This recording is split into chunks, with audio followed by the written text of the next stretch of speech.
When I was around 7, my father started beating us kids with a stick.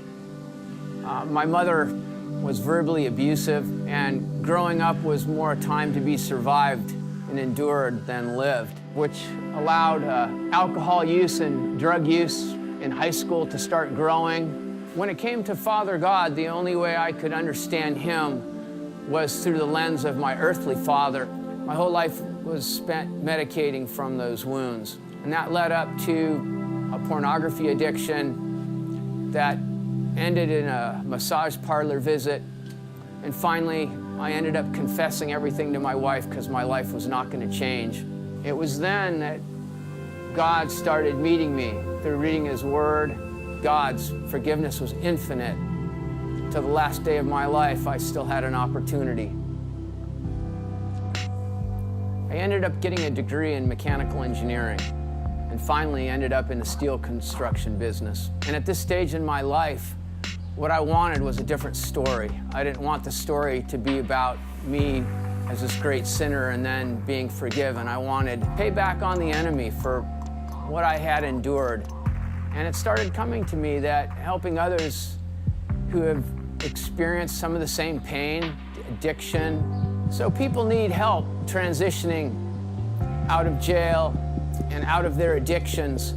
They need mentors, they need good places to work, and they just need someone to come beside them along that walk. Before coming to Summit, I never had a job. I was fresh out of prison, and I was pretty much confused about which way to go as far as a career or life in general. Not quite ready to, I guess, conform to the standards of society's normal way of thinking. I caught a couple violations. I wasn't working out, I wasn't reliable, but for some reason, Pete saw something in me. It feels great because, when you stumble, there's somebody to help you, stand back up. It makes me want to wake up in the morning and come to work because I know, that there's something there for me. Went in and out of jail, in and out of detox programs. Just struggled with addiction and just behavioral problems. I didn't know my direction in life, and my identity. Pete has not only been an awesome employer, but a mentor as well. He's given me a chance to gain responsibility as an employee. He empowers his employees, and he brings the full potential out of all of them. Yeah, and dealing with rejection in my life, not having a father figure, Peter kind of helped me with that. And he went ahead and gave me a second chance and an opportunity to change my life around, which no one else would be doing for me.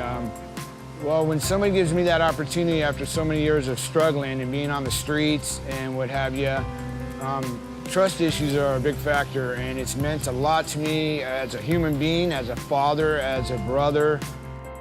We invite men into a larger story than the one that they've grown up with. The story that they've grown up with is one with very limited opportunities in life.